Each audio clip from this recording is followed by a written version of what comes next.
नमस्कार भाई लोग, स्वागत है आपका हमारे यूट्यूब चैनल पर। हम कर रहे थे बिहार का नहीं, सेंट्रल एसएससी का सेट प्रैक्टिस, है ना, जो प्रीवियस ईयर 2023 में पूछ चुका है ना। 2023 में जो पूछ चुका है सीजीएल का, एसएससी का जीके का पूरा डिस्कशन रहेगा। फुल्ली डिटेल में डिस्कशन रहेगा, और जहाँ पे ट्रिक की आवश्यकता होगी, ज़रूरत होगी, वहाँ पे हम ट्रिक के माध्यम से भी करेंगे। अच्छा, कितना लोगों को गलत फहमी होता है कि ट्रिक का मतलब शॉर्टकट होगा। जीके में ट्रिक का मतलब शॉर्टकट कभी नहीं होता है, पहले समझ लीजिए, है ना। ट्रिक जीके का मतलब, जीके में ट्रिक का मतलब होता है, ट्रिक मतलब कब देखना आप जाके डिक्शनरी में। ट्रिक का मतलब होता है, शॉर्टकट भी होता है, लेकिन चालाकी करना, मतलब किसी भी तरह से चालाकी से हम किसी भी चीज़ को याद रख ले लंबे समय तक। और जीके में यही मायने रखता है कि किसी भी चीज़ को आप लंबे समय तक याद कैसे रखें, है ना। तो उसी को बोलते हैं ट्रिक, है ना। अच्छा, किसी किसी में शॉर्टकट भी लगाते हैं, किसी किसी में तरीके भी लगाते हैं, अलग अलग तरीके के ट्रिक हो सकते हैं। जीके खास करके बोलते हैं, है ना। तो जहाँ पे जिसकी जरूरत होगी वहाँ पे हम करेंगे। और ये सेट जो रहेगा ना, क्या प्रकार रहेगा, 14 जुलाई 2023 में जो प्रीवियस क्वेश्चन हो चुका है सीजीएल का एग्जाम, उसका रहेगा शिफ्ट 4 का रहेगा। 14 जुलाई को ही 4 शिफ्ट में एग्जाम हुआ है। तो ये जो रहेगा आज का रहेगा कौन, चौथा शिफ्ट का रहेगा एग्जाम पेपर, ठीक है। चलिए शुरू किया जाए। ज़्यादा बकवास नहीं करेंगे, आपको अच्छा नहीं लगेगा। क्वेश्चन नंबर, चलिए शुरू किया जाता है। क्वेश्चन नंबर 1 में है कि हर्षवर्धन के शासनकाल में किस चीनी यात्री ने भारत का दौरा किया था। मतलब हर्षवर्धन किसके शासनकाल में आया था। तो ये तो इजी क्वेश्चन है, ये तो आसान क्वेश्चन है ना। इसका आंसर क्या हो जाएगा, ऑप्शन नंबर 1 में दिया हुआ है ह्वेनसांग, है ना। तो ये हो जाएगा क्या आपका, ह्वेनसांग आया था हर्षवर्धन के शासनकाल में, है ना। देखिए, जनरली अगर आप लूसेंट का बुक पढ़ते होंगे ना, तो उसमें रहता है कि लिखल कि जो आया था 629 ईस्वी में आया था, और 645 ईस्वी तक रहा था। मतलब कि लगभग लगभग 15-16 वर्ष तक भारत में रहा था, और ये नालंदा विश्वविद्यालय में स्टडी किया था। लेकिन अगर अदर बुक पढ़िएगा आप, तो 629 ईस्वी में, अच्छा ये चीन काल में है ना, तो चीन से चला ही था 629 ईस्वी में, है ना। पहुंचा कब था, 636 ईस्वी में पहुंचा था भारत। मतलब पूरा घूमते फिरते आया था, ऐसा नहीं कि चीन से चला एक भारत पहुंच गया, है ना। तो इसका डेटा मायने रखता है, नहीं रखता है, कभी पूछा भी नहीं डेटा कि कब आया था कब गया था, क्योंकि उतना मतलब उतना पुराना प्राचीन समय का डेटा मतलब है नहीं कहीं पे स्पष्ट, है ना। लेकिन एक बुक में हम देखें कि 636 में लिखा हुआ है, एक बुक में देखें तो 629 में लिखा हुआ है। तो थोड़ा सा आपको जानकारी दे देते हैं, है ना। और आज तक कब तक, 645 ईस्वी तक रहा था भारत में, ठीक है। किसके शासनकाल में, हर्षवर्धन के शासनकाल में, है ना। हर्षवर्धन का कौन था, हर्षवंश का सबसे प्रमुख शासक था, है ना। इसको वर्धन वंश भी बोलते हैं, है ना। चलिए, अच्छा इससे संबंधित कुछ बात और करते हैं। ह्वेनसांग से संबंधित कहाँ पे आया था, तो नालंदा विश्वविद्यालय में बौद्ध धर्म के बारे में स्टडी करने के लिए आया था, है ना। यहाँ सवाल एक बना हुआ है कि जिस समय ह्वेनसांग नालंदा विश्वविद्यालय में स्टडी किया था, मतलब भारत आया था, उस नालंदा विश्वविद्यालय के कुलपति कौन थे। आज देखिएगा, उस समय कुलपति जो थे नालंदा विश्वविद्यालय के, शीलभद्र थे उस समय कुलपति, है ना। ह्वेनसांग के ही प्रभाव में आकर के हर्षवर्धन बौद्ध धर्म को अपनाया था, और बौद्ध धर्म का बहुत सारा प्रचार प्रसार किया था। ये बात आपको याद रखना है अच्छे से, है ना। ह्वेनसांग के बारे में एक बात और याद रखना है। ह्वेनसांग जो है ना, दो बात बोला था।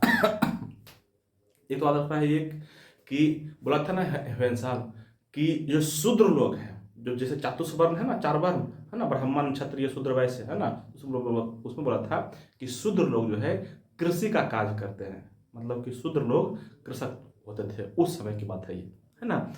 कुछ एक बात और है कि एक वर्ड था मेहतर, और एक वर्ड है चांडाल। तो इसका हेल्सन का कहना है कि मेहतर और चांडाल थे जो उस समय, वो लगभग लगभग गांव के बाहर रहते थे, गांव के बाहर, है ना। और वो लगभग लगभग लहसुन प्याज वगैरह खाते थे, उस तरह के टाइप बोलते थे क्या, मेहतर या चांडाल, है ना। और इसका एक बहुत फेमस बुक है सी यू की, कई बार पूछा हुआ एग्जाम में क्वेश्चन है, सी यू की किसका बुक है, तो ह्वेनसांग का बुक है, ठीक है। अब देखिएगा इतना बहुत कम से कम। दूसरा ऑप्शन जो दिया हुआ है आपका है इत्सिंग, है ना। अगर इत्सिंग से सवाल आए, ये भी चीन का ही था, ईत्सिंग भी कहाँ के है, चीन के ही, है ना। अगर ये पूछ ले कि ईत्सिंग कब आया था, तो जनरली जो ऑप्शन रहेगा वो रहेगा 7वीं शताब्दी में, 7वीं शताब्दी में। डेट जल्दी नहीं पूछता है, लेकिन अगर आपको जानने की इच्छा है तो हम बोल देते हैं 672-73 में आया था और 692-93 ईस्वी के पास चल गया था। कहाँ पे स्टडी किया था ये किया था नालंदा विश्वविद्यालय में, और एक था विक्रमशिला विश्वविद्यालय, दोनों जगह यह स्टडी किया था। कौन, ईत्सिंग, है ना। एक ऑप्शन आपका दिया हुआ है फाहियान। फाहियान तो बहुत फेमस क्वेश्चन है ना। फाहियान किसके शासनकाल में आया था, चंद्रगुप्त द्वितीय का शासनकाल में। चंद्रगुप्त द्वितीय का ही नाम है क्या, विक्रमादित्य। दरोगा के मेंस में यह सवाल पूछा हुआ है ना। याद रखिएगा, चंद्रगुप्त द्वितीय का दूसरा नाम क्या था, विक्रमादित्य, उपाधि था मुख्य रूप से, है ना।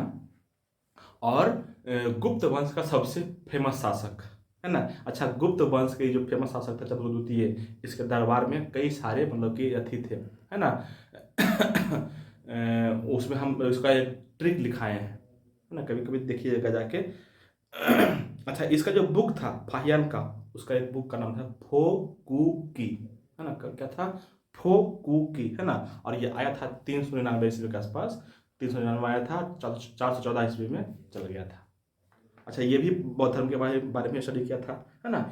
एक सवाल यहाँ से बीपीएससी का क्वेश्चन है कि ये फाहियान जो है किस रास्ते से आया था, तो रास्ता का नाम बोल देते हैं हम, सुनिएगा।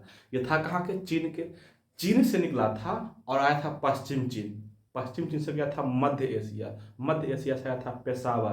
पेशावर से आया था आपका कहाँ पे, ताम्रलिप्ति द्वीप। ताम्रलिप्ति द्वीप से आ गया था कहाँ पे, सिंहली द्वीप। सिंहली द्वीप श्रीलंका में पड़ता है ना। और श्रीलंका से फिर आया था भारत। मतलब कि इधर से निकल के पूरा मतलब कि लगभग पूरा एशिया को घूम लिया था, है ना। तो इसका रास्ता का नाम पूछा हुआ था, बीपीएससी में क्वेश्चन है ये पूछा हुआ, याद रखिएगा इसको, ठीक है।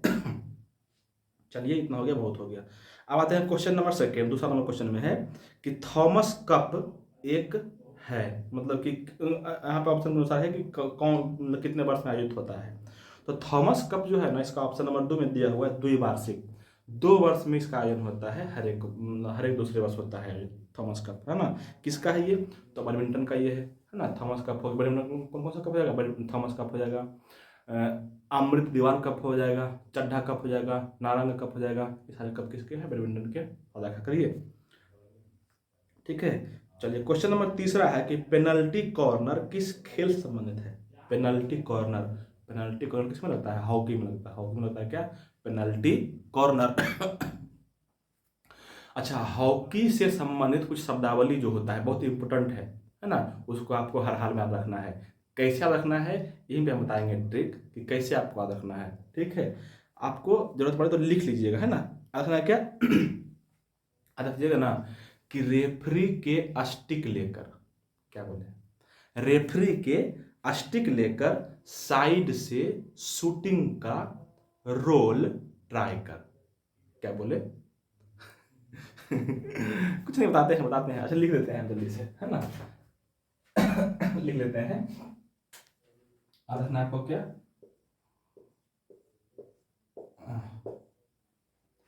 रेफरी के स्टिक लेकर साइड से शूटिंग ट्राई कर, है ना। मतलब कि हॉकी से संबंधित शब्दावली जो है कौन कौन सा है, बहुत इंपोर्टेंट जो है इसमें आ जाएगा। पहला तो हो गया रेफरी, दूसरा हो गया स्टिक। स्टिक भी किसका है, हॉकी का, है ना। तीसरा है साइड, है ना। ये सब नहीं कुछ है, साइड, साइड भी रहेगा, इसका मतलब क्या है, हॉकी का, है ना। तीसरा वर्ड है शूटिंग। शूटिंग किसके खेल से संबंधित है, हॉकी से। और ये है ट्राई, है ना। ट्राई जो वर्ड है इसको बोलते हैं ट्राई ब्रेकर। ट्राई ब्रेकर ये किस खेल से संबंधित है, तो हॉकी से। अब देखो इसका कैसा रखना है, ऐसे सीधे जिसे हम पढ़ते वैसे पढ़ना है आपको। रेफरी के स्टिक लेकर साइड से शूटिंग ट्राई कर, रेफरी के स्टिक लेकर साइड से शूटिंग ट्राई कर, है ना। देखिए, बात है कि आप ऐसे भी याद रख सकते हैं, बड़ वाई बड़ पढ़ेंगे तब याद रहेगा, लेकिन थोड़ा सा मुश्किल ज़्यादा लगेगा, जल्दी भूल जाएंगे। ऐसे एक सेंटेंस पढ़ लिए तो जल्दी नहीं भूलिएगा, ये मेरा वादा है। एक बार करके देखिए, मजा आएगा। रेफरी के स्टिक लेकर साइड से शूटिंग कर, शूटिंग ट्राई कर, ये था, है ना। अब देखो, दिमाग में आपको ये रखना है कि अगर इतना रेफरी कास्टिंग ले लेगा कोई, तो उसको पेनल्टी लगेगा कि नहीं लगेगा? लगेगा पेनल्टी। तो ये इसमें याद रखना है, पेनल्टी भी हो जाएगा। क्या हो जाएगा? पेनल्टी। जो आपका एग्जाम में पूछा हुआ क्वेश्चन था पेनल्टी, है ना, पेनल्टी कॉर्नर रहे, पेनल्टी स्ट्रोक रहे, दोनों इसी का वर्ड है ना। तो इस तरह से आपका रखना है हॉकी से संबंधित शब्द, ठीक है। एक ऑप्शन दिया हुआ चेस। चेस, चेस को शतरंज कहते हैं। चेस से संबंधित जो पिछला क्वेश्चन पूछा था सेट नंबर दूसरा में इसी इसी दिन 14 जुलाई वाला ही, उसमें करवाए थे। फिर से बोल देते हैं, चेस से संबंधित प्रमुख शब्दावली कौन कौन है? और देखिएगा, gambit, bishop, check, checkmate, grand master, FIDE knight, ये सारे किसके वर्ड है? चेस के, शतरंज के। आप देखिएगा अच्छे से, ठीक है। और एक ऑप्शन दिया हुआ आपका बैडमिंटन। बैडमिंटन, बैडमिंटन से भी प्रमुख शब्दावली जो है बोल देते हैं, आपको याद रखना है ऐसे जैसे बोलते हैं। चाहे तो आप कॉपी में नोट कर लीजिए, बहुत मजा आएगा आपको याद करने में। देखिए, बैडमिंटन से संबंधित जो शब्दावली है वो है कोर्ट, लव, नेट। ऐसे हम लिख के देते हैं तब तक।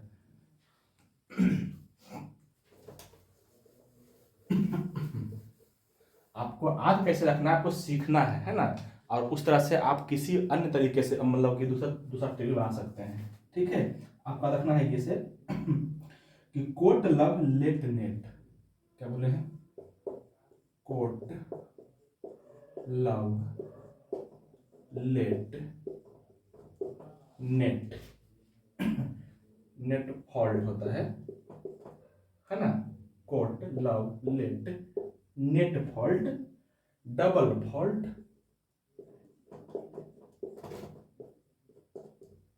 डबल फॉल्ट, है ना, डबल फॉल्ट, क्रॉस शॉट,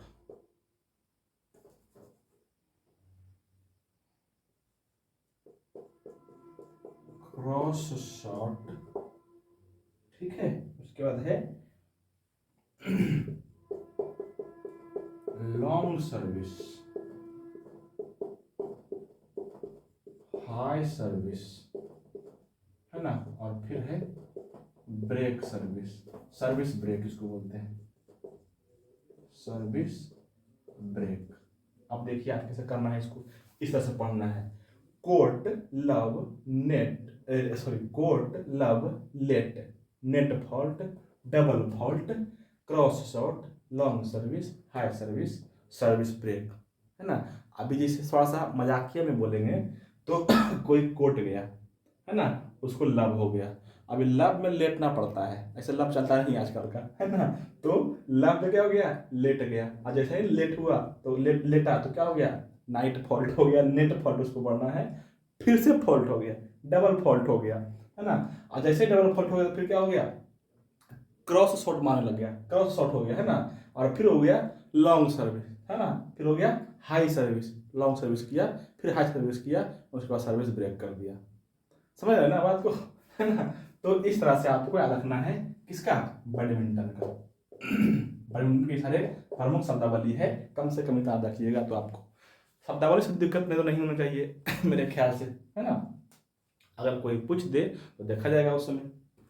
तो ये सारे हो गए क्या? बैडमिंटन के। चलिए आगे करते हैं। क्वेश्चन नंबर 4 में है कि स्फेनोप्सिडा का एकमात्र जीवित प्रतिनिधि कौन सा है जिसमें भूमिगत रेंगने वाला और बारहमासी प्रकंद होता है, जो हवाई और भूमिगत शाखाएं देता है ना। तो इसका आंसर जो होगा 4 नंबर में दिया हुआ है इक्विसीटम। इक्विसीटम हो जाएगा इसका राइट आंसर, जो एक प्रकार का ये थैलोफाइट, ब्रोफाइट, टेरिडोफाइटा का एग्जाम्पल है, टेरिडोफाइटा का एग्जाम्पल है ना। देखिए, पौधा को बांटा गया है 5 भाग में, है ना। सबसे पहला देखिएगा, पौधा को बांटा गया है 2 भाग में। कौन बांटा है? एक्लर महोदय एक साइंटिस्ट है, वो बांटे हैं 2 भाग में। एक को बोलते हैं क्रिप्टोगेमस, एक को बोलते हैं फिनेरोगेमस। जिसमें फल होता है उसको बोलते हैं फिनेरोगेमस, जिसमें फूल होता है उसको बोलते हैं फिनेरोगेमस, है ना। और जिसमें फूल फल नहीं होता उसको बोलते हैं क्रिप्टोगेमस, ठीक है। आज सवाल एक बना हुआ है, क्रिप्टोगेमस उद्यान कहाँ पे है? उत्तराखंड में पड़ता है। चलिए वहां पे तो अलग बात हो गया। क्रिप्टोगेमस में कौन कौन आएगा? तो क्रिप्टोगेमस में मुख्य रूप से 3 आते हैं, थैलोफाइटा, ब्रायोफाइटा और टेरिडोफाइटा। और जो आज बच गया कौन, फ्लेरोगेमस। फ्लेरोगेमस में दो आता है ना, एक होता है एंजियोस्पर्म और एक होता है जिम्नोस्पर्म। ठीक है, कम से कम मात्रा रखिएगा आप। चलिए, क्वेश्चन नंबर 5 में है कि ट्राइक्लोरोमीथेन को बेहतर रूप में पाया जाता है, सॉरी, ट्राइक्लोरोमीथेन को बेहतर रूप में जाना जाता है ना। तो ट्राइक्लोरोमीथेन को क्या बोलते हैं, क्लोरोफॉर्म बोलते हैं। ट्राइक्लोरोमीथेन को क्या बोलेंगे, क्लोरोफॉर्म बोलते हैं। अगर क्लोरोफॉर्म से कुछ बता और बात रखना है और रखिएगा, क्लोरोफॉर्म का प्रयोग किया जाता है निश्चेतक के रूप में, मतलब बेहोश करने के रूप में। डॉक्टर लोग जब किसी का चीरफाड़ करते हैं, ऑपरेशन वगैरह करते हैं, तो बेहोश करने के लिए इसी का प्रयोग करते हैं, क्लोरोफॉर्म का। चोर वगैरह किसी को लूटता है तभी क्लोरोफॉर्म का उपयोग करता है, उसको बेहोश करने के लिए, है ना। अगर पूछ दे कि इसका खोज कौन किया था, तो खोज किया था लिविंग। और सिम्पसन एक साइंटिस्ट है जो 1868 ईस्वी में पहले बताया था कि क्लोरोफॉर्म का प्रयोग निश्चेतक के रूप में, मतलब कि बेहोश करने की दवा के रूप में किया जा सकता है। ठीक है, क्वेश्चन नंबर 6 में है कि किस संवैधानिक संशोधन द्वारा संविधान में मौलिक कर्तव्य जोड़ा गया। तो ये तो कई बार बता चुके हैं, पिछले सेट आया था उसमें खूब डिस्कशन किए हैं, फिर से बोल देते हैं। अच्छा, इसका आंसर क्या हो जाएगा, 42वां संविधान संशोधन 1976 में। 76 में जो संविधान संशोधन हुआ था 42वां, उसको बोलते हैं। अच्छा, उसी में किया गया था क्या, जोड़ा गया था मौलिक कर्तव्य। स्वर्ण सिंह समिति के सिफारिश पर जोड़ा गया था भाग 4 के क में, अनुच्छेद 51 में जोड़ा गया था मौलिक कर्तव्य। पहले 10 था, अभी 11 हो गया। शुरू में जुड़ा था तो 10 था, बाद में 11 हो गया है ना। तो अभी पढ़ते होंगे मौलिक कर्तव्य कितना है, 11 है ना। संविधान संशोधन 42वां जो है उसको बोला जाता है मिनी संविधान, इसलिए ना कि उस संविधान संशोधन के तहत 2 नया भाग जुटा, एक भाग 4 के का और एक भाग 14 के का और खा जुटा, है ना। 2 भाग जुटा, 9 नया आर्टिकल जुटा और 52 आर्टिकल में संशोधन हुआ। तो इतना सारा बहुत, मतलब बहुत विस्तार से संशोधन हुआ इसमें, इसलिए इसको इस संविधान को बोला, इस संशोधन को बोला जाता है क्या, मिनी संविधान बोला जाता है। ठीक है, अब कुछ बात पर हम प्रकाश डालते हैं कि इसमें क्या क्या संशोधन हुआ था। पहले याद रखना है कि इसमें 3 वर्ड जोड़ा गया था। इस संशोधन के तहत जो है ना, संविधान की प्रस्तावना में 3 शब्द जोड़ा गया था, समाजवाद, अखंडता और पंथ निरपेक्ष, ये 3 शब्द जोड़ा गया था। ठीक है, दूसरी बात आते हैं, आर्टिकल 31 में एक संशोधन किया गया था। उसमें कहा गया था कि नीति निर्देशक तत्व को प्रभावी बनाने के लिए मौलिक अधिकार को कम नहीं किया जा सकता है या मौलिक अधिकार में संशोधन नहीं किया जा सकता है, आर्टिकल 31 में। आर्टिकल 39 के काम यह है कि भारत के सभी लोगों को निःशुल्क और समान विधिक सहायता मिलेगा, आर्टिकल 39 के काम है, ये जोड़ा गया था। ठीक है, आर्टिकल 43 मतलब 43 के काम में कहा गया कि उद्योग प्रबंधन में कामगारों की भूमिका क्या होगी, कामगारों की भूमिका होनी चाहिए, 43 के काम में। आर्टिकल 48 के काम में कहा गया कि पर्यावरण, वन और वन्यजीव की सुरक्षा करना राज्य का कर्तव्य होगा, आर्टिकल 48 के काम, है ना। और 51 मतलब 51 के काम में यही कहा गया था मौलिक कर्तव्य जो जुड़ा हुआ है ना। एक आर्टिकल संशोधन हुआ आर्टिकल 74 में। 74 में कहा गया था ना कि कैबिनेट मंत्री जो है ना, जितने भी कैबिनेट मंत्री है या बोल सकते हैं मंत्रिपरिषद का बात मानने के राष्ट्रपति बाध्य होंगे, मतलब जो मंत्रिपरिषद कहेगा राष्ट्रपति उसको मानना पड़ेगा। ठीक है, लेकिन इसके जस्ट अपोजिट, मतलब कि 1978 ईस्वी में हुआ था क्यों, 44वां संविधान संशोधन, और इसमें इस बात को थोड़ा सा बदला गया। उसमें कहा गया कि नहीं, कैबिनेट मंत्री के बात को भी राष्ट्रपति एक बार खारिज कर सकते हैं, दूसरा बार खारिज नहीं कर सकते हैं। ये था आर्टिकल 74 में, है ना। यहाँ से कुछ बात और करेंगे।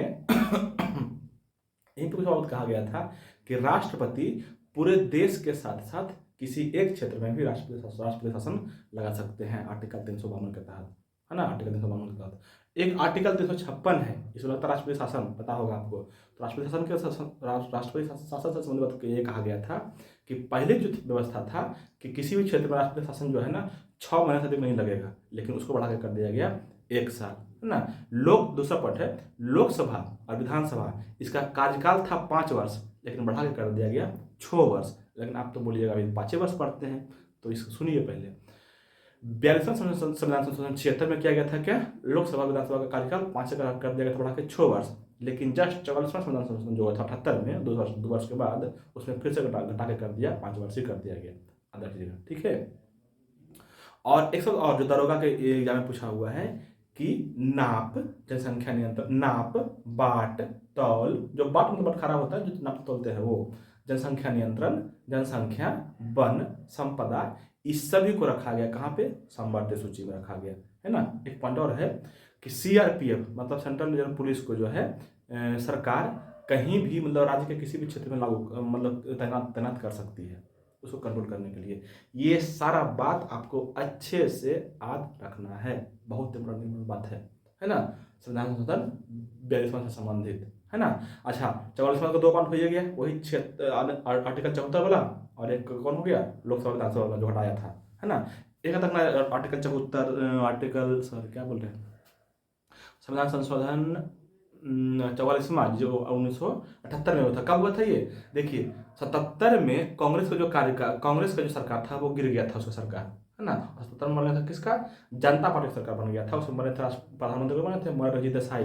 तो वो सारा संशोधन जो हुआ था उसको रद्द दिया गया था, उसीलिए क्या किया गया था 44वां संविधान संशोधन 1978 में। इसमें यही बात कहा गया था कि आंतरिक अशांति के जगह पे सशस्त्र विद्रोह का नाम दिया गया था। एक हो गया, एक 74वां जो राष्ट्रपति जो है कैबिनेट मंत्री के बात को एक बार खारिज कर सकता है, दूसरा बात हो गया। और कौन हो गया एक बात और, हाँ आर्टिकल 19 के एफ और 31 के का, 31 में जो है ना था क्या कि धन रखना मतलब संपत्ति रखना जो है मौलिक कर्तव्य होगा, लेकिन उसको हटा दिया गया 19 के एफ से भी और 31 से भी, उसको रख दिया कहाँ पे 300 के एक में रख दिया गया है, 300 के का में रख दिया गया है। और अब कैसा है, मौलिक अधिकार नहीं रखे, वो क्या है, कानूनी अधिकार है आपका, ठीक है। जैसे वोट देने का अधिकार आर्टिकल 326 में है, क्या है वो कानूनी अधिकार है, मौलिक अधिकार नहीं है वो, है ना। इस तरह से बस ध्यान रखना भी आपका क्या है, कानूनी अधिकार है ना। तो ये सारे किया गया था कब, 44वां संशोधन में ठीक है। चलिए और क्या है इसमें, कुछ और है अच्छा एक आर्टिकल और है, आर्टिकल 47वां सॉरी आर्टिकल नहीं है, 47वां संविधान संशोधन जो है उसमें कोई खास नहीं है, जल्दी पूछेगा नहीं, लेकिन फिर भी जान लीजिए थोड़ा सा। उसमें जो है ना अनुसूची 9 में संशोधन किया गया था। जैसे अनुसूची कितना है, 12 गो है ना, और अनुसूची 9 में क्या है संपत्ति अधिग्रहण से संबंधित मामले हैं, है ना। तो उसमें संशोधन किया गया था। और एक ऑप्शन दिया हुआ है आपका ये 52वां संविधान संशोधन है ना, कब हुआ था 1985 ईस्वी में। तो इसमें बहुत फेमस बात कहा गया है, दल बदल का विरोध किया गया, दल बदल का निरोध किया गया कि कोई दल बदल नहीं सकता है ना। तो ये सारी बातें आपको रखना है अच्छे से। चलिए और अब आते हैं क्वेश्चन नंबर 7 में कि कॉलम को सुमेलित करें, मतलब कि एक कॉलम में दिया हुआ है राज्य और एक कॉलम में दिया हुआ है क्या दिया हुआ है, पहाड़ियाँ, मतलब किस राज्य में कौन सा पहाड़ी है। यह सीधा सीधा है, केरल में है क्या, अन्नामलाई, सही बात है भाई, है ना कि अन्नामलाई केरल में भी है और थोड़ा सा तमिलनाडु में भी है, ठीक है, याद रखिएगा। मेघालय में है कौन, गारो खासी, जो कई बार कल ही पढ़ाए हैं, गारो हो गया, खासी हो गया, जयंतिया हो गया, ये सब मिसमी हो गया, ये सब सॉरी मिसमी नहीं, गारो खासी जयंतिया है तीनों मेघालय में है। और मिजोरम में है क्या, लुसाई है, पटकोई, बूम है, ये सब कहाँ मिजोरम में है, ठीक है। चलिए ये था क्वेश्चन नंबर 7। क्वेश्चन नंबर 8 में है कि विजयनगर सम्राट कृष्णदेव राय ने अपने नाम पर विजयनगर के पास नागलपुरम नामक एक उपनगरीय बस्ती की स्थापना की। मतलब किसके नाम पर बसाया था नागलपुरम, ये क्वेश्चन है। तो इसका आंसर है क्या, अपनी मम्मी के नाम पर बसाया था। ये दरोगा में पूछा हुआ क्वेश्चन है और फिर सीरियल में भी पूछ दिया है ना, ध्यान रखिएगा, है ना। माता के नाम पर शुरू किया था, बनाया था नगर नागलपुरम, है ना। अच्छा माता के नाम पर कई बार दरोगा में पूछ चुका है, सीरियल में पूछ चुका है। अब बच गया है पत्नी के नाम पर, पत्नी के नाम पर भी एक नगर बसाया है, उसको बोलते हैं हासपेट। हासपेट नगर जो बसाया है पत्नी के नाम पर। तो ये 2 बार पूछ चुका है, पत्नी के नाम पर हो सकता है पूछ दे, ध्यान रखिएगा ना। पत्नी के नाम पर कौन, हासपेट नगर बसाया था। कृष्णदेव राय जो है ना 3 गो मंदिर बनवाया है, तीनों का नाम रखिएगा। एक हो गया कौन, एक तो हो गया आपको देखिए, एक तो यही है कृष्णदेव सॉरी कृष्णदेव नहीं, कृष्णा स्वामी मंदिर था। कृष्णा स्वामी मंदिर में गणेश जी का मूर्ति बैठाया है, फर्स्ट नंबर। कृष्णा स्वामी मंदिर बनवाया नहीं बोल रहे हैं, कृष्णा स्वामी मंदिर में गणेश जी का मूर्ति बैठाया है, ये बोल रहे हैं, है ना। दूसरा है हजारा स्वामी मंदिर, हजारा स्वामी मंदिर बनाया है कौन, यही, है ना। ये हजारा मंदिर रहेगा, कौन बनाया है, यही, ध्यान रख लीजिएगा। हजारा मंदिर बनवाया है कृष्णदेव राय, लेकिन एक रहेगा हजार खंभा महल, तो बनवाया है कौन? अलाउद्दीन खिलजी बनवाया है, कंफ्यूज करना है ना। एक है विट्ठल स्वामी मंदिर, ये बनवाया है कृष्णदेव राय ही। ऐसा बनता है ये वाला कि विट्ठल स्वामी मंदिर किस देवता को समर्पित है? वो है शिव को समर्पित, है ना। और एक बनवाया है कौन? जो राष्ट्रपति थे कौन? चिदम्बरम मंदिर बनवाया है कौन? यही कृष्णदेव राय। कृष्णदेव राय कौन था? कृष्णदेव राय जो है तुलु वंश के द्वितीय और सबसे महान शासक था, है ना। जैसे बोलते हैं ना कि विजयनगर क्षेत्र पर 4 राजवंश जो राज किया है, 4 वंश राज किया है। कौन कौन था? एक था सबसे पहले वही संगम वंश, हरिहर बुक्का वाला, है ना। संगम वंश, सलूब वंश, तुलुव वंश और अराबिडो वंश। तो ये जो था कृष्णदेव राय वो तुलु वंश का था। अगर पूछ दे कि तुलु वंश का संस्थापक कौन था, तो तुलु वंश का संस्थापक वीर नरसिंह। वीर नरसिंह जो एक बहुत बढ़िया उपाधि धारण किया था, भुजबल का उपाधि धारण किया था, भुजबल की उपाधि धारण किया था वीर नरसिंह। और एक बहुत बढ़िया काम किया था, विवाह कर को समाप्त किया था। कौन? वीर नरसिंह। और उसके बाद शासक यही बना था कृष्णदेव राय, है ना। कृष्णदेव राय की बहुत फेमस कहानी है, कृष्णदेव राय और तेनालीराम वाला, है ना। तो कृष्णदेव राय के दरबार में 8 गो तेलुगु कवि रहते थे। उसको बोलते थे क्या? उसको अष्ट दिग्गज बोलते थे, है ना। और याद रखिएगा, अष्ट दिग्गज का सबसे जो प्रमुख कवि था वो था पोद्दन, सबसे प्रमुख कवि था, है ना। ये सारी बातें आपको रखना है कृष्णदेव राय के संबंधित, है ना। अच्छा 2 बता दो और आधा गया, सॉरी। कृष्णदेव जल्दी बोल रहे हैं क्या? धीरे धीरे बोलेंगे। कृष्णदेव राय के दरबार में पुर्तगाल के 2 अथी आया था घूमने के लिए, है ना। एक था कौन? एक था बारबोसा और एक था डोमिंगो पायस। सर याद नहीं रहता है, भूल जाते हैं कैसे कैसे होता है, कभी ये आ जाता है कभी ये आता है, याद रखिए कैसे हम याद रखना है ना। एक था बारबोसा और एक था डोमिंगो पायस। देखिए जब भी आप पढ़ते होंगे विजयनगर के बारे में ना, तो कृष्णदेव राय उसमें सबसे पहला था, पढ़ा था, मतलब सबसे फेमस था वो, है ना। तो जो डोमिनेट कर रहा है उसी के शासनकाल में आया था कौन? डोमिंगो पायस, पुर्तगाल के। डोमिनेट कौन कर रहा है? कृष्णदेव राय। आपके दिमाग में कर रहा होगा डोमिनेट, तो डोमिंगो पायस। और जो बार बार आ रहा है, आ रखिएगा बारबोसा, इसी शासनकाल में आया था। इस तरह से कनेक्ट करके आप याद रख सकते हैं इजीली लंबे समय तक, ठीक है। डोमिंगो पायस और बारबोसा, है ना। बारबोसा का एक स्टेटमेंट है कृष्णदेव राय के शासनकाल से संबंधित, याद रखिएगा क्या बोलते हैं ना कि बारबोसा बोलता था ना इसके कृष्णदेव राय के शासनकाल काल के बारे में कि कृष्णदेव राय के राज्य में कोई भी व्यक्ति मतलब किसी भी क्षेत्र से आ जा सकता था। और इसका शासनकाल ऐसा था कि किसी भी धर्म के लोग रह सकते थे, मतलब कि कोई धार्मिक मतलब कि कोई अलग धर्म से नहीं था कि इसी धर्म का रहेगा, ये सब नहीं था। मतलब कि बोल सकते इसको क्या? धर्मनिरपेक्ष था। तो सवाल थोड़ा सा यहाँ से घुमा कैसे भी पूछ सकता है कि निम्न में से किसका शासनकाल जो था धर्मनिरपेक्ष था? याद रखिएगा कृष्णदेव राय का, ठीक है। चलिए अच्छा, कृष्णदेव के राय के बाद आया था एक आया और अगला जो शासक था कौन? अच्युत देव से सवाल पूछता है ये कि अच्युत देव के शासनकाल में कौन आया था नुनीज आया था, नुनीज, है ना। चलिए बहुत काम हो गया इससे, अब करते हैं आगे और बढ़ाते हैं आगे। क्वेश्चन कहाँ गया? Question number 9। क्वेश्चन नंबर 9 में है कि तेलंगाना विधानसभा में कितने नामांकित सदस्य हैं, है ना। अच्छा ये वही क्वेश्चन है, तेलंगाना विधानसभा में कितने नामांकित सदस्य हैं। आपको फंसाने के लिए दिया हुआ है ये क्वेश्चन, कुछ नहीं, बहुत ईजी है ना। इसका आंसर पहले सुन लीजिए, आंसर हो जाएगा 1 नंबर, सॉरी 1 नंबर नहीं, मतलब कि 1 होगा आंसर, ऑप्शन नंबर 2 में दिया हुआ 1, है ना। तो 1 होगा। अब देखिए ये सवाल है ना कि विधानसभा में कितने लोग नामांकित होते हैं, वो तेलंगाना का रहे, बिहार का रहे, कर्नाटक का रहे, किसी भी राज्य का रहे, किसी भी राज्य में राज्यसभा मतलब कि विधानसभा में जो एंग्लो इंडियन नामांकित करता है ना राज्यपाल, वो एक ही को करता है, ठीक है, याद रखिएगा। आर्टिकल 333 मतलब कि आर्टिकल 333 के तहत राज्यपाल विधानसभा में एक सदस्य, एक एंग्लो इंडियन को मनोनीत करता है, या इसी को बोलते हैं लिखा हुआ नामांकित करता है। यह सवाल था ये, है ना। तेलंगाना और किसी राज्य का नहीं था, लेकिन जोड़ दिया कोई बात नहीं, है ना। यह सवाल और बनता है, राष्ट्रपति राज्यसभा में 14 लोगों को नामांकित करता है, मनोनीत करता है आर्टिकल 80 के तहत। राष्ट्रपति लोकसभा में 2 एंग्लो इंडियन को नामांकित करता है या मनोनीत करता है आर्टिकल 331 मतलब कि 331 के तहत। तीनों आर्टिकल का रखिएगा, 80, 331, 333, ठीक है। चलिए क्वेश्चन नंबर 10 में है कि अंतर्राष्ट्रीय महिला दिवस 2022 पर MSME मंत्रालय ने निम्नलिखित में से किस नाम से महिलाओं के लिए उद्यमिता अभियान शुरू किया? तो ये तो समर्थ किया था शुरू, है ना। ये करंट अफेयर है, इसको आप ज़्यादा करने की जरूरत नहीं है, क्योंकि 2024 आ गया है ना, तो नया करंट अफेयर पूछेगा आप। अच्छा, जो अगर देख रहे हैं, कोई वैसे देखता नहीं मेरा वीडियो, लेकिन फिर भी मुफ्त में साथ देते हैं है ना, कि देखो भाई, करेंट अफेयर कोई मास्टर से नहीं पढ़िए, अगर पॉसिबल है तो आप पत्रकारिता दर्पण जो आता है मासिक पत्रिका, है ना, मंथली पत्रिका जो आता है, पीडी जिसको बोलते हैं पत्रकारिता दर्पण, सिर्फ उसको पढ़िए। उसके बाद उससे बढ़िया अभी तक मतलब कि भारत में कोई किताब नहीं है, खास करके करंट अफेयर्स के लिए, है ना। अच्छा, उसी का बाकी सब कॉपी करता है, बाकी कुछ नहीं करता है कोई, उसी का कॉपी करता है ना। और करंट अफेयर अब तो पहले तो अब थोड़ा सा अति काटे बढ़ा दिया है एसएससी, अब कम से कम 1 साल तक पीछे पढ़िए, है ना। पहले 15 महीना पीछे तक पूछा था, लेकिन अब 1 साल कर दिया है पीछे, है ना।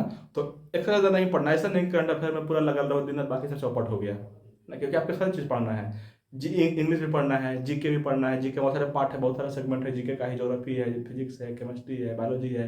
अच्छा, बायोलॉजी बहुत सारा घुस घुस सवाल पूछ रहा है, हम तो पढ़ाते हैं इंटर को, तो देखते हैं कि इतना इतना टफ क्वेश्चन पूछ दिया है कि 12th का बायोलॉजी से, मतलब कि 11th 12th का बायोलॉजी से अंदर से पूछा हुआ क्वेश्चन है।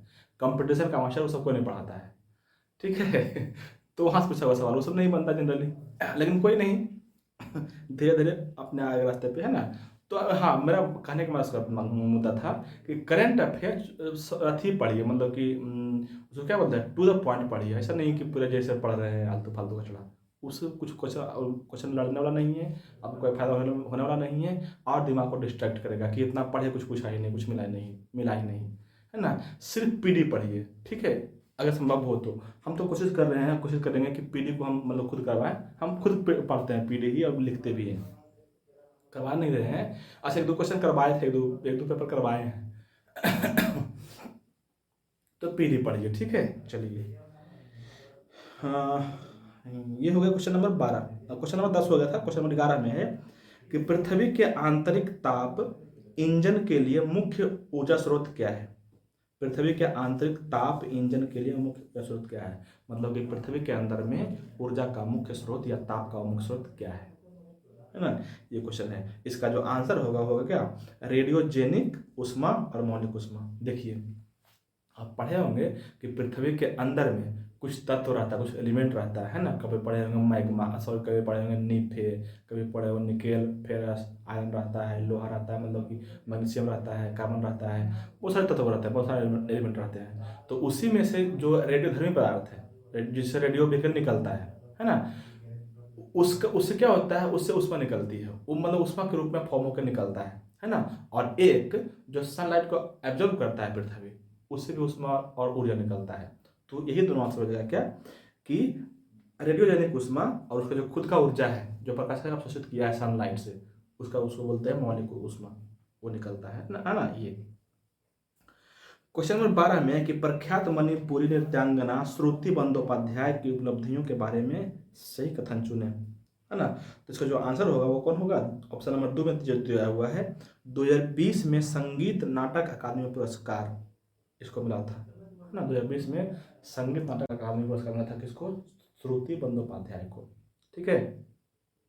ये किस नृत्य से संबंधित है, मणिपुरी से। अच्छा, मणिपुरी नृत्य से संबंधित जितने भी व्यक्ति हैं लगभग को सबके बारे हम पिछले सेशन में बोले थे, और जब आता है तो बोल ही देते हैं, एक बार फिर से बोल देते हैं मणिपुरी नृत्य से संबंधित व्यक्ति का नाम, याद रखिएगा।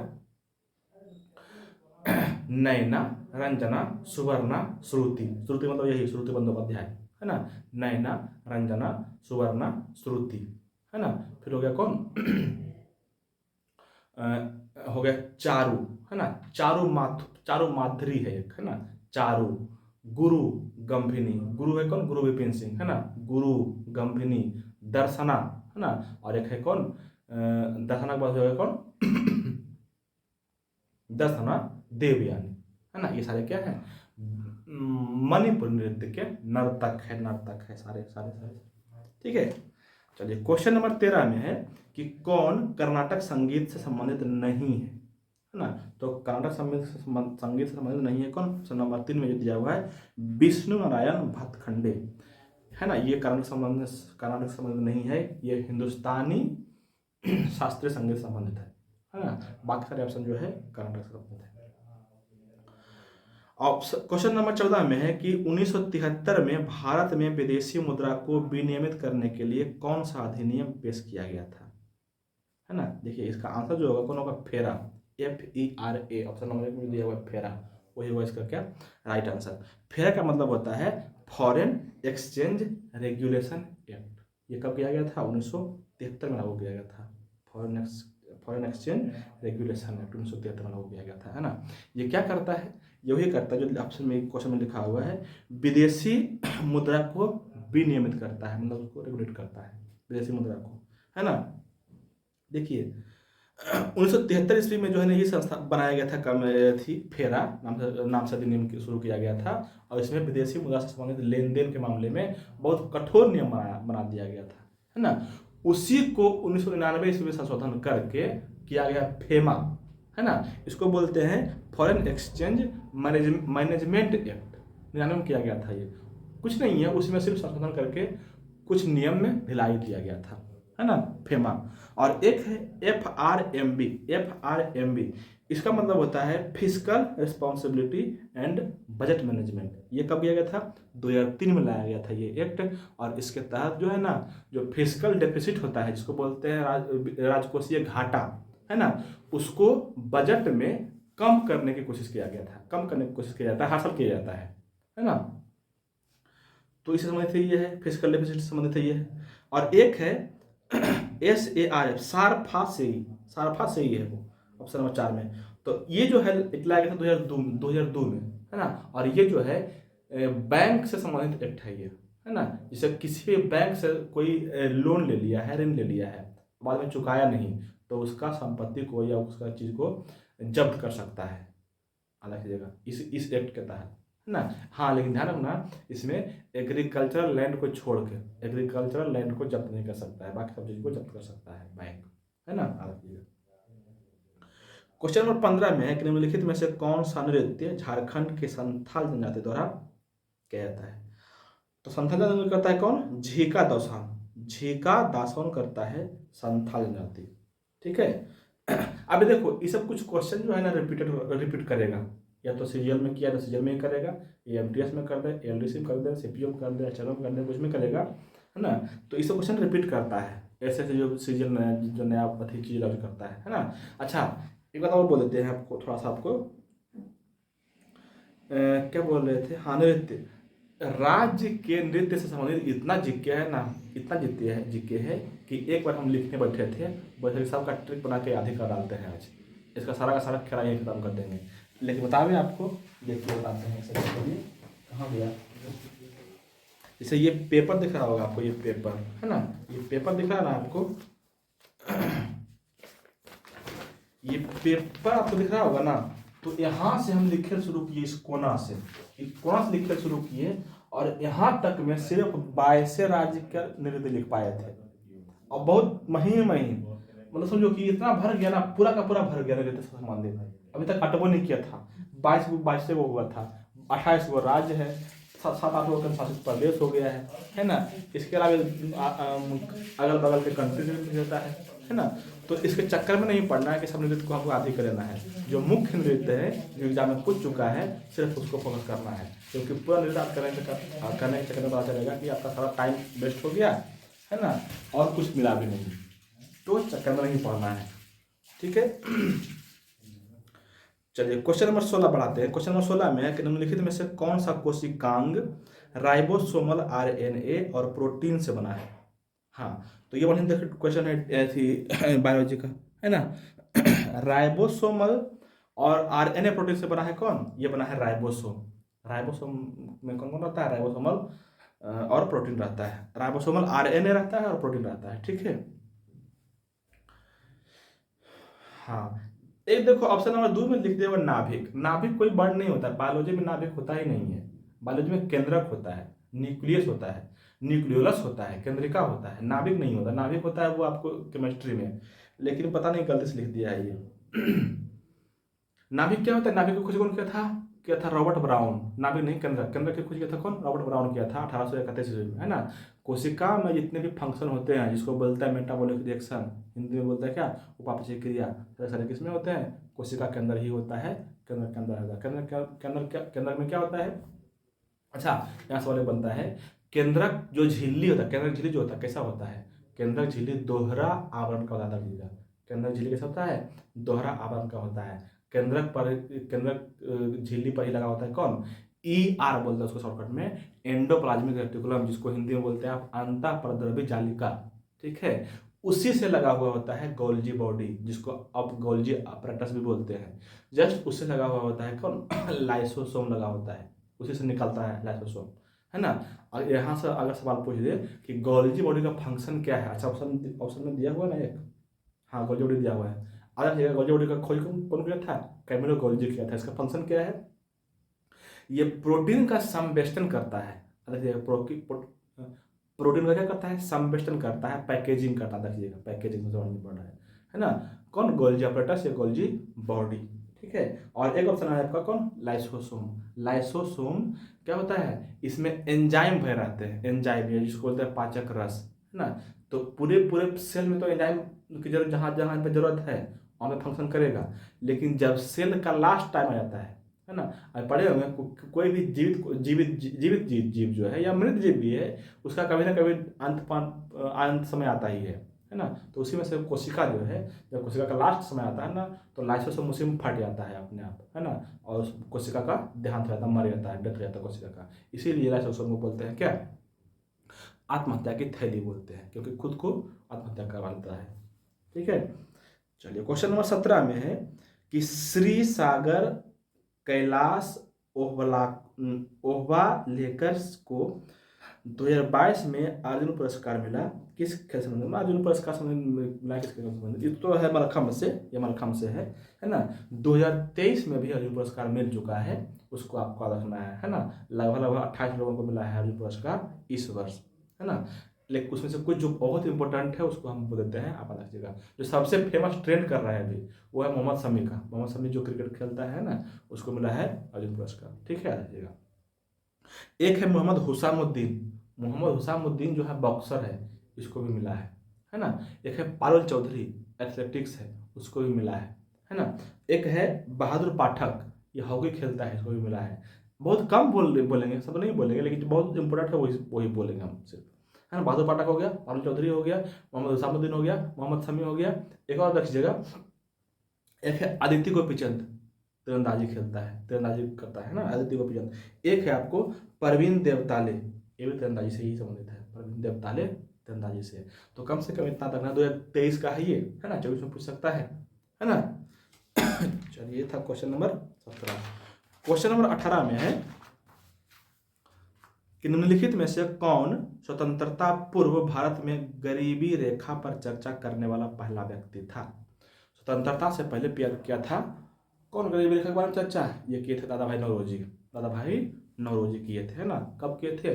1868 ईस्वी में इन्होंने एक बुक लिखा था जिसका नाम था poverty and un British rule in India. इसी बुक में इन्होंने बताया था कि भारत में पर कैपिटा इनकम, मतलब कि प्रति व्यक्ति आय जिसको बोलते हैं क्या? PCI, पर कैपिटा इनकम, वो था कितना? 20 रुपया था, 20 रुपया, है ना। और जो नेशनल इनकम था वो था 340 करोड़, राष्ट्रीय आय जिसको बोलते हैं। ये अनुमान लगाए थे सिर्फ दादा भाई नौरोजी, अनुमान था। यही सवाल एक और बनता है कि भारत में पहली बार किसने वैज्ञानिक तरीके से नेशनल इनकम या राष्ट्रीय आय को बताया था?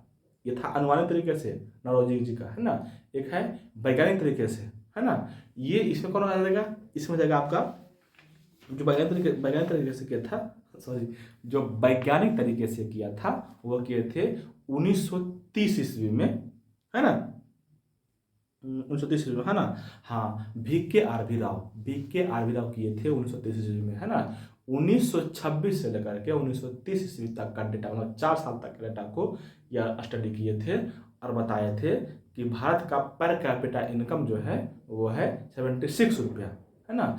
और राष्ट्रीय इनकम कितना होगा, नेशनल इनकम कितना होगा, NI जिसको बोलते हैं नेशनल इनकम, वो कितना होगा, तो 76 मल्टीप्लाइज बाई टोटल पॉपुलेशन, मतलब टोटल जनसंख्या से गुना कर देंगे तो निकल जाएगा क्या, राष्ट्रीय निकल जाएगा, है ना। ये VK राव का स्टेटमेंट था, है ना। इनका भी एक बुक है, याद रखिएगा, national income in British rule, है ना, याद रखिएगा, national income in British India, तो ये था इनका बुक।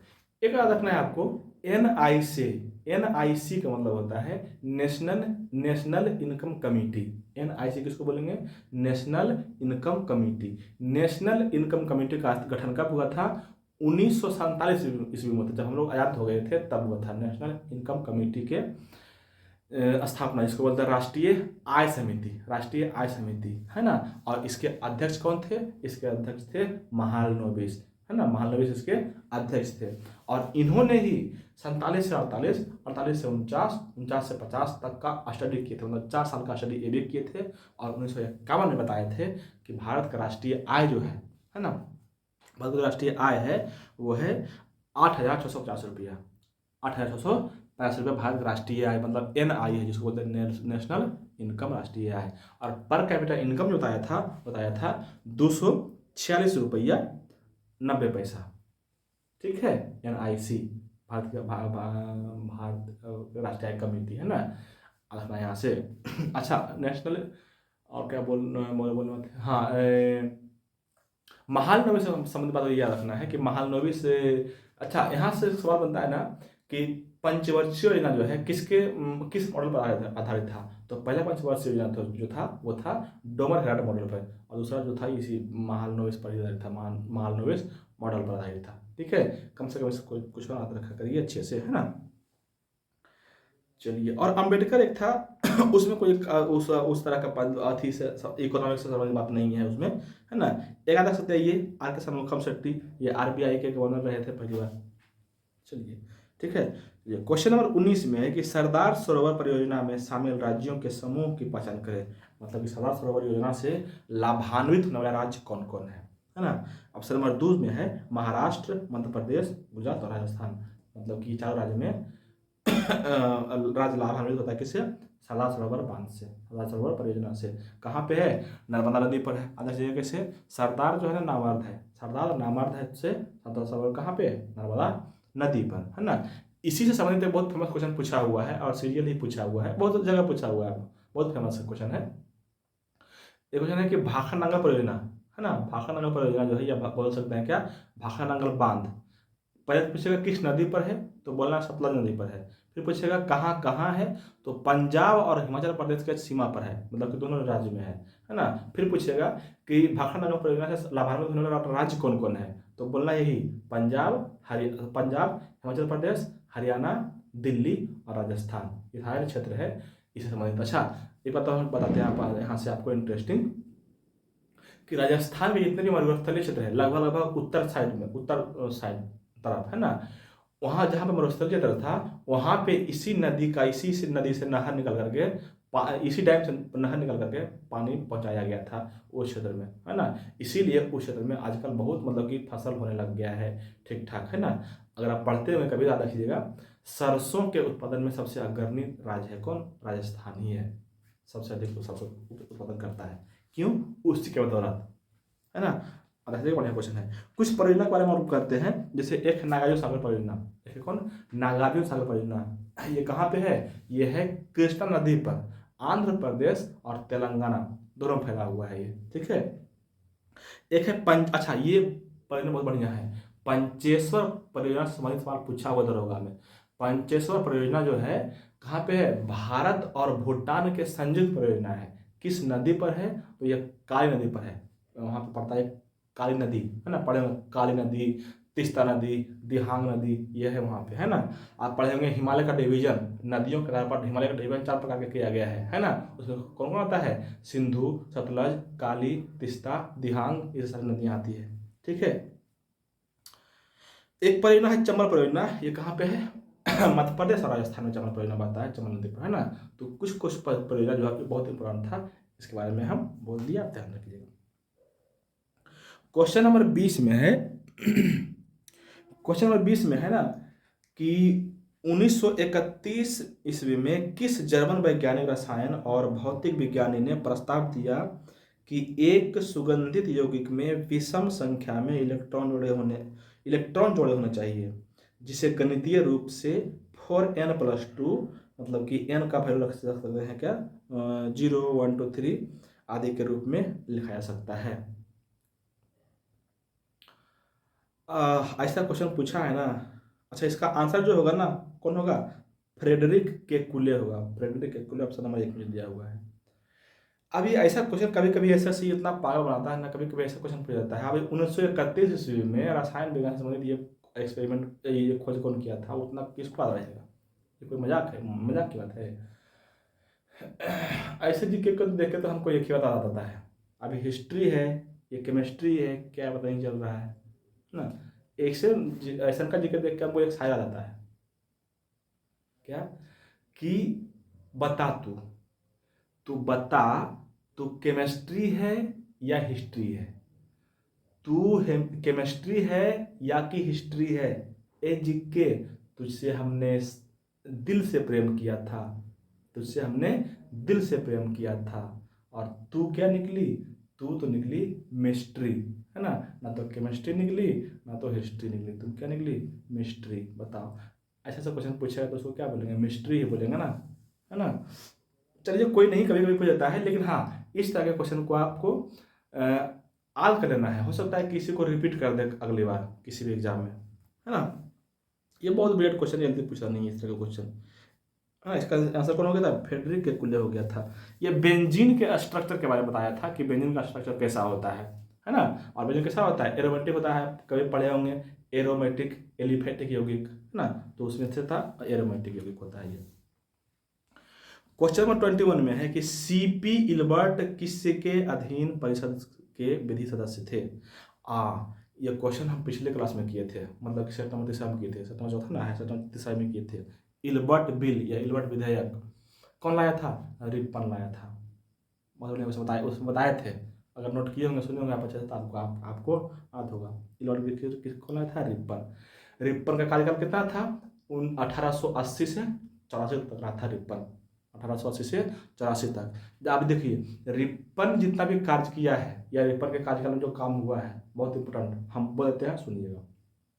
कब से कब तक रहा था, 1880 से 84 तक। 1881 ईस्वी में पहली बार इसने क्या किया था, नियमित जनगणना शुरू करवाया था। पहले जनगणना कब हुआ था, 1872 में, लॉर्ड मेयो के कार्यकाल में। और ये करवाया था 1881 में नियमित जनगणना, है ना। 1881 में ये लाया था कारखाना अधिनियम। उस कारखाना अधिनियम के तहत बच्चे और गर्भवती महिलाएं कारखाना में काम नहीं कर सकती थी, है ना। ये था कारखाना अधिनियम, लॉर्ड रिपन, ठीक है। 1882 ईस्वी में, 1881 हो गई है, 1882 ईस्वी में वर्नाक्यूलर प्रेस एक्ट को खत्म कर दिया गया था। ये क्या था vernacular press act, vernacular press act, press का एक्ट था, मतलब क्या बोलते हैं उसको, पेपर से संबंधित एक्ट था, है ना। ये कब लाया गया था, 1878 ईस्वी में लॉर्ड लिटन के शासनकाल में आया था ये, है ना, वर्नाक्यूलर प्रेस एक्ट, है ना। इसे समझ में आता था ना, यहाँ कुछ और बोल देते हैं, थोड़ा सा संबंधित जानकारी आज सवाल बनता है ना। वर्नाक्यूलर प्रेस एक्ट कब लाया गया था, लॉर्ड लिटन के शासनकाल में। कब लाया गया था, 1878 ईस्वी में, है ना। किसके लिए लाया गया था, तो ये लाया गया था कि सरकार के खिलाफ जो भी लिखेगा हिंदी पेपर, उसको बैन कर दिया जाएगा। हिंदी पेपर के लिए लाया गया था स्पेशली, है ना। यहाँ सवाल बनता है कि स्पेशली किसके लिए लाया गया था, पूछ देगा तो बात रखिएगा, अमृत बाजार पत्रिका जो था उसके लिए लाया गया था, वो हिंदी था। लेकिन वो इतना चालाक था ना अमृत बाजार पत्रिका, कि वो रात रात जैसे ही पता चला शाम में, वो रात रात कर लिया अपना कर लिया इंग्लिश में, हिंदी से कर लिया इंग्लिश में, और इंग्लिश के था ही नहीं ये बिल, तो बच गया था अमृत बाजार पत्रिका। लेकिन उसी का प्रभाव पड़ा था किस पर, सोमनाथ पर, है ना। सोमनाथ पत्रिका जो था उस पर जो है, उस पर सबसे अधिक प्रभाव पड़ा, उस पर छापा मारा, पूरा का पूरा बंद हो गया, है ना। और एक ये दो हो गया, और एक और रखना है आपका क्या, पायनियर। पायनियर अखबार जो था, इंग्लिश का अखबार था, वो इस वर्नाक्यूलर प्रेस का सपोर्ट किया था। ये तीनों अखबार से संबंधित बातें, इससे बहुत सारे सवाल बनने हुए। कब आया था, किस शासनकाल में आया था, कौन किसके लिए लाया गया था, तो अमृत बाजार पत्रिका के लिए। सबसे अधिक प्रभावित कौन हुआ था, तो सोम प्रकाश, है ना। कौन सपोर्ट किया था, तो पायनियर अखबार जो है सपोर्ट किया था इसका। बहुत सारे सवाल इससे बने हुए हैं, ठीक है। अच्छा, आप बोल रहे थे किस बारे में, रिपन के बारे में। ये कब वर्नाकुलर प्रेस एक्ट को किया गया, खत्म कर दिया गया 1882 ईस्वी में, आया था 1878 ईस्वी में, है ना। अच्छा, 1883 ईस्वी में जो ये क्वेश्चन पूछा हुआ है, सीपी इल्बर्ट विधेयक भी लाया गया था 1883 ईस्वी में, है ना।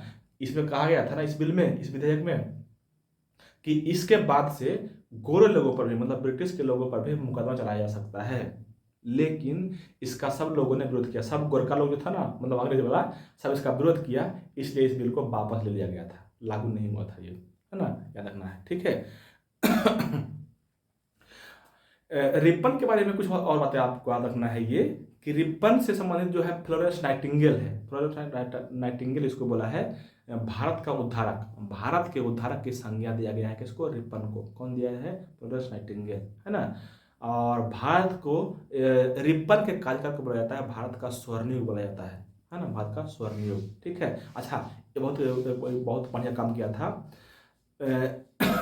सिविल सेवा की जो परीक्षा की आयु था, उसको 19 वर्ष से बढ़ा कर दिया गया था 21 वर्ष, है ना, ताकि हम लोग इंडियन को थोड़ा सा फायदा हो, बेनिफिट हो, किस कर देगा तो ज़्यादा अधिक समय तक पढ़ के उसमें नौकरी ले सकते हैं सिविल सेवा में, है ना, ये किया था, ठीक है। अच्छा, रिपन का एक स्टेटमेंट है, स्टेटमेंट क्या है, रिपन का स्टेटमेंट है ना, कि मेरा मूल्यांकन मेरे कार्यों से करना, मेरे शब्दों से नहीं।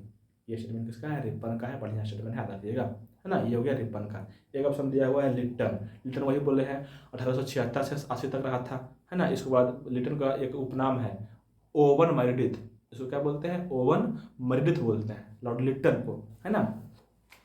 और इसी के शासनकाल में था क्या, ये कब तक रहा था, 1876 से 80 तक। और 1877 ईस्वी में लगा था दिल्ली दरबार, है ना। देखो, एक 1911 में लगा था दिल्ली दरबार, जिसमें राजधानी परिवर्तन हुआ था। एक लगा था यहाँ पे 1877 ईस्वी में, और 76 से 78 ईस्वी तक बहुत भयंकर अकाल पड़ा था भारत में। पूरे भारत में इतना भयंकर अकाल पड़ा था कि घास तक सूख गया था, है ना। और इसी समय लगाया था दिल्ली दरबार 1877 ईस्वी में। और समय कहा जाता है, कहीं कहीं पढ़िएगा आर्टिकल में तो है, कि उस समय जो है जब महारानी विक्टोरिया आई थी भारत में, उसी समय महारानी विक्टोरिया को दिया गया था क्या केसर ए हिंद की उपाधि दिया गया था, केसर ए हिंद की उपाधि दिया गया था, है ना। और उस समय जो है ना, पानी से सड़कों को धोया गया था। अब वो सोचो कि पानी लोग को पीने के लिए नहीं मिल रहा था, और यहाँ पे पानी सड़कों पर छिड़काया जा रहा था धोने के लिए, इतना ये हालत था भारत का, है ना। और उसी समय दो कठोर कानून आया था, इसी लिटन के कार्यकाल में ही 1878 ईस्वी में। वही एक बोल चुके हैं, वर्नाकुलर प्रेस एक्ट, और एक आया था इंडियन आर्म्ड एक्ट, है ना। इस एक्ट के तहत जो है ना, कोई भी इंडियन बिना लाइसेंस के राइफल या कोई गन नहीं रख सकता है ना। कम से कम इतना तो आपको रखना है। 3-4 बात यहाँ से लॉर्ड लिटन के कार्यकाल से बहुत इंपॉर्टेंट है, ठीक है। चलिए, एक और कोई है इसमें, कुछ ऑप्शन और है इसमें क्या, अच्छा लिटन हो गया। एक बचा ऑप्शन कार्नवालिस, जल्दी से बोल देते हैं कार्नवालिस का सवाल, जो बहुत इंपॉर्टेंट है। कार्नवालिस के समय में ना, ये था कब, 1753 ईस्वी में, 1793 ईस्वी में, 1793 ईस्वी में लाया था कि ये कार्नवालिस कोड। क्या होता है ये कार्नवालिस कोड, समझिए। जैसे अभी होता है क्या, विधायिका, कार्यपालिका और न्यायपालिका। तो उस समय जो कार्नवालिस का था ना, विधायिका तो खुद ही था, लाया था एक पृथक्करण सिद्धांत, क्या कार्नवालिस कोड लाया था। और कार्नवालिस कोड किस पर आधारित था, इसी पृथक्करण सिद्धांत पर। ये पृथक्करण सिद्धांत क्या था, कि न्यायपालिका और कार्यपालिका दोनों अलग अलग रहेंगे, है ना। अभी भी पढ़ते होंगे का आर्टिकल 50 में क्या है, न्यायपालिका और कार्यपालिका का पृथक्करण है, पढ़ते होंगे आप, पढ़ते क्लास में वही याद रखिएगा। तो याद था कौन, वही पहली बार कार्नवालिस कोड के तहत पृथक्करण प्रणाली, यही कार्नवालिस याद रखिएगा, ठीक है। कार्नवालिस को बोला जाता है भारतीय प्रशासनिक सेवा का जनक, और भारतीय पुलिस व्यवस्था का जनक बोला जाता है कार्नवालिस को, दोनों जनक को, है ना। दोनों का जनक बोला जाता है, ठीक है। क्यों, इसलिए ना कि ये जो है ना, पहली बार जिला की स्थापना किया था, और हर एक जिला में दरोगा की नियुक्ति किया था, है ना। ये जो है ना, फौजदारी व्यवस्था से यहाँ पे याद रखिएगा, यहाँ पे याद रखना है कि फौजदारी अदालत को खत्म बंद कर दिया गया था और शुरू किया था भ्रमणकारी अदालत, भ्रमणकारी अदालत। और इसका जो है सबसे प्रमुख जो काम था किसका, कर्नवालिस का, वो था अस्थाई बंदोबस्त। अस्थाई बंदोबस्त का तहत बोला गया था किसी एक क्षेत्र में एक जमींदार को नियुक्त कर दिया गया था, बोला था कि यहाँ का पूरा टैक्स तुमको वसूलना है ना, और जितना वसूलेगा उसका 90% ईस्ट इंडिया कंपनी लेगी और 10% जमींदार लेगा। इसका फायदा उठा करके जमींदार जो है ना किसानों से अधिक वसूली कर लेता था और उसी को बाद में मतलब इसी के अंदर बवाल हुआ था। ठीक है, चल आगे करते। अच्छा, इसका देखना है कार्नवालिस को जो है ना, कार्नवालिस को जो है यहीं मर गया था और यहीं पर दफना भी दिया गया उसको। याद रखिएगा गाजीपुर में इसका समाधि स्थल है, यूपी में। एक ऑप्शन है कर्जन। कर्जन का काम जल्दी जल्दी कर लेते हैं।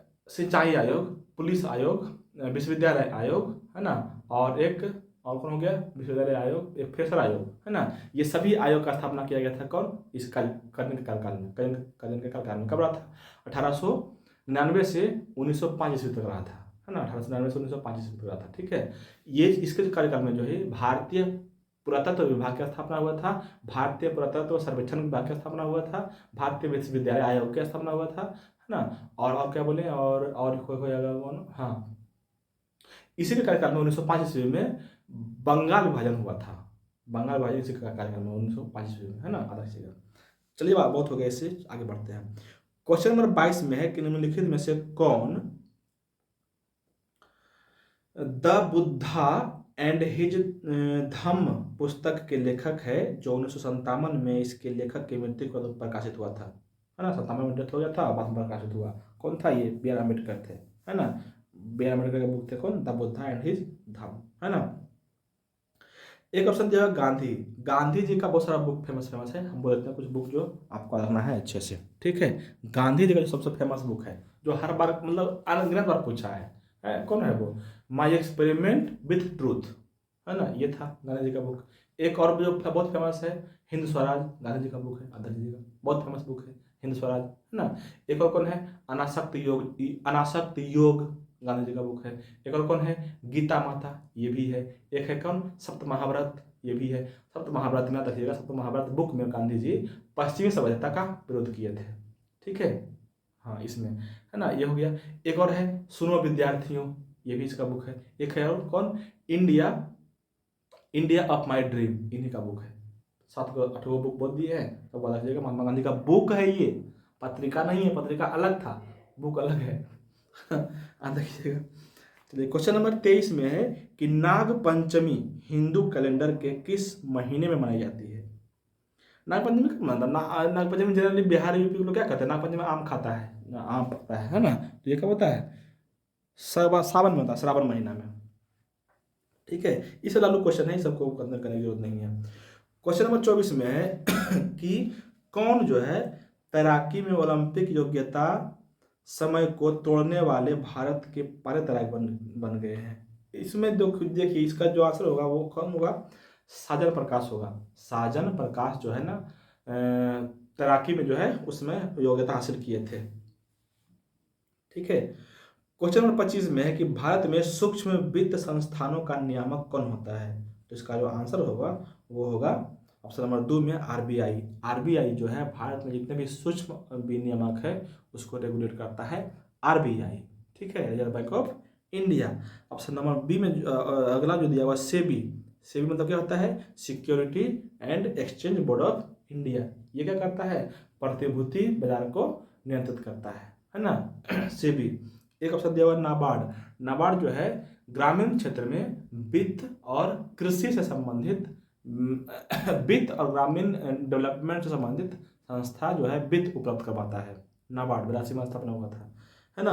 और एक बचेगा कौन, एसबीआई। एसबीआई सबको पता है, state bank of India, state bank of India. तो इस तरह से था आपका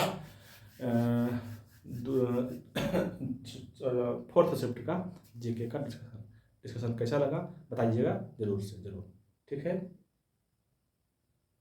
गुड नाइट, गुड नाइट।